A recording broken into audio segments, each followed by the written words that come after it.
Assalamualaikum warahmatullahi wabarakatuh. Waalaikumsalam warahmatullahi wabarakatuh. Apa kabarnya anak-anakku sekalian? Baik. Alhamdulillah baik semua ya. Sebelum kita memulai pelajaran, ada baiknya kita berdoa terlebih dahulu agar pembelajaran kita berjalan dengan baik. Berdoa dipimpin Asri.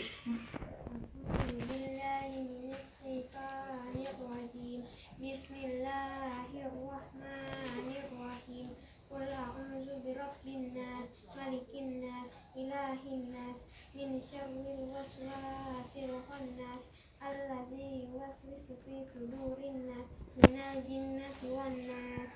Sadaqallahul azim. Oke, baik. Pada pertemuan kali ini Ibu akan menjelaskan tentang bimbingan belajar, yaitu teori tentang belajar. Disimak ya, teori tentang belajar. Oke, baik. Manusia adalah makhluk individu dan makhluk sosial dalam hubungan dengan manusia sebagai makhluk sosial. Terkandung suatu maksud bahwa manusia bagaimanapun juga tidak lepas dari individu yang lainnya. Secara kodratnya manusia akan selalu hidup bersama. Hidup bersama antara manusia akan berlangsung dalam berbagai bentuk komunikasi dan situasi. Dalam kehidupan semacam ini terjadi interaksi dengan sesama manusia. Dengan demikian kegiatan hidup manusia akan selalu dibarengi dengan proses interaksi atau komunikasi, baik interaksi dengan alam lingkungan, interaksi dengan sesama maupun interaksi dengan Tuhan, baik itu sengaja maupun tidak disengaja. Selanjutnya, makna dari tujuan pembelajaran. Selain kita mempelajari tentang teori dari belajar ini, kita juga harus mengetahui apa makna dan tujuan dari pembelajaran, teori pembelajaran ini. Ibu akan bacakan sedikit tentang makna dan tujuan teori pembelajaran. Kita semua dilahirkan dengan rasa ingin tahu yang tidak pernah terpuas, dan kita semua mempunyai alat-alat yang kita perlukan untuk memuaskannya. Salah satunya dengan belajar. Dikutip tentang makna-makna belajar oleh para ahli, di antaranya yaitu menurut Corbett dalam bukunya Education Psikologi 1945 halaman 47. Menurut Corbett dalam bukunya, dia mengatakan belajar yang sebaik-baiknya adalah dengan mengalami dan dengan mengalami situasi pembelajaran menggunakan panca indera. Yang kedua itu menurut Barelson dan Steiner dalam bukunya Human Behavior tahun 1964 halaman 35. Dia mengatakan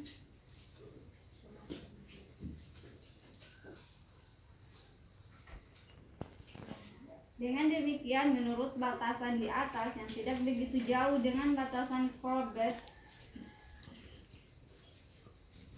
belajar dalam pengertian yang lebih luas mengacu kepada akibat-akibat yang ditimbulkan oleh pengalaman, baik secara langsung maupun secara simbolik terhadap tingkah laku berikutnya. Selanjutnya, bisa dipahami atau ibu terlalu cepat atau bagaimana? Boleh toh? Didengar dengan jelas kan? Jelas. Oke, baik. Selanjutnya itu tentang beberapa teori tentang belajar. kita akan membahas beberapa teori di sini, yaitu ada 3 teori. Yang pertama, teori ilmu jiwa atau teori ilmu jiwa daya atau fakulti psikologi. Menurut teori ini, jiwa manusia terdiri dari bermacam daya. Masing-masing daya agar memenuhi fungsi dengan tepat dalam dilatih dengan berbagai latihan. Dengan demikian, tugas pendidikan ialah menimbulkannya dengan latihan guna memperoleh pengetahuan. Teori yang kedua yaitu teori koneksionisme atau koneksion. Teori ini dikemukakan oleh Edward L. Thorndike 1874 sampai dengan 1949. Menurutnya, belajar adalah pembentukan atau penguatan hubungan antara stimulus, respon, dan sambutan. Teori yang ketiga yaitu teori conditioning. Tokohnya ialah Ivan Pavlov 1848 sampai dengan 1936 dengan classing condition atau persyaratan klasiknya.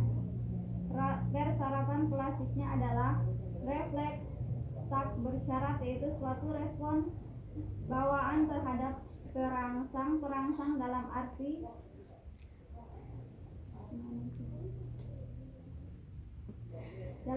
bahwa ini memang tidak dipelajari.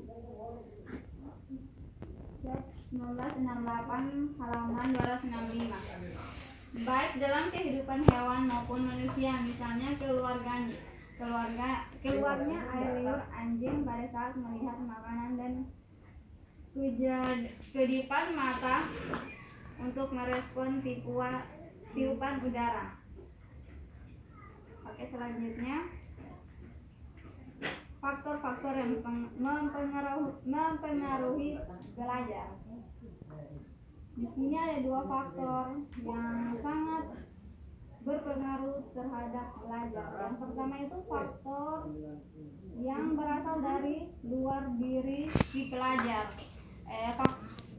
Faktor yang terdiri dari luar diri pelajar ini terbagi lagi atas 2, yaitu faktor non sosial dalam belajar. Yang kedua itu faktor sosial dalam belajar. Selanjutnya faktor yang berasal dari dalam diri si pelajar terbagi lagi menjadi 2, yaitu faktor psikologi dalam belajar. Di sini faktor ini terbagi lagi menjadi 2, yaitu faktor keadaan klinis jasmani pada umumnya dan keadaan fungsi-fungsi jasmani tertentu, terutama pada fungsi-fungsi pencerna. Yang kedua, faktor-faktor psikologi dalam belajar yang meliputi antara lain perbaikan pengamatan, pandangan, dan variasinya, fantasi, ingatan, berpikir, perasaan, dan motif-motif. Oke, baik. Sekian materinya. Mungkin bisa dimengerti atau terlalu cepat atau bagaimana. Selanjutnya kita langsung saja ya di game. Materi cukup sampai di sini ya. Semoga dapat dimengerti. Selanjutnya kita akan bermain game. Game di sini yaitu berhitung, tetapi dengan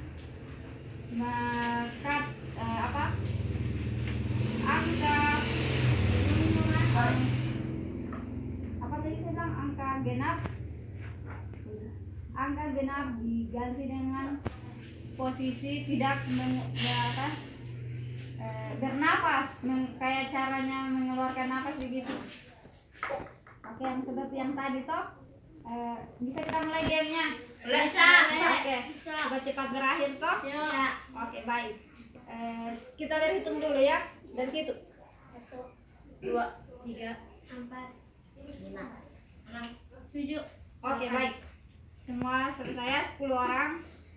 Baik, kita akan langsung saja pada gamenya. Di sini Ibu akan ajak siapa yang pertama Ibu tunjuk duluan, berarti dia yang berhitung duluan. Oke, baik, konsentrasi. Di game ini diperlukan konsentrasi ya. Oke, baik. 1. Yang pertama 1, ya, banyak. 2. Bukan. Yang macam tadi toh. Oke. Kita ulang ya, ulang. Oke. 1, 2, 3. Sana. 1, Ini. Sana. 3, Ini. Ini. 5. Tadi berapa? Oh, Oke, jangan kacau. Oke, ulang ha. Kali ini. Kalau so bagus semua berarti bisa. Oke. Ini. 1, Sana. 3, Ini. Sana. 4,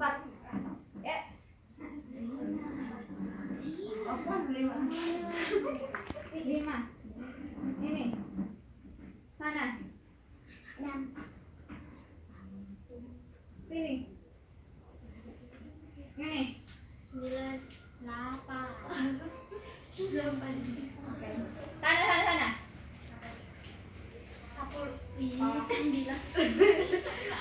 Oke, baik ya. Oke, baik. Sepertinya sudah paham semuanya. Oke. Terima kasih atas kesempatan pada siang hari ini, Ibu. Selanjutnya, cukup sekian pertemuan kali ini. Lebih dan kurangnya Ibu mohon maaf. Semoga bisa dipahami apa yang diberikan tadi. Dan jangan lupa minggu depan Ibu akan masuk tanya-tanya kembali. Oke? Ya. Oke. Wabillahi taufiq wal hidayah. Wassalamualaikum warahmatullahi wabarakatuh. Waalaikumsalam warahmatullahi wabarakatuh.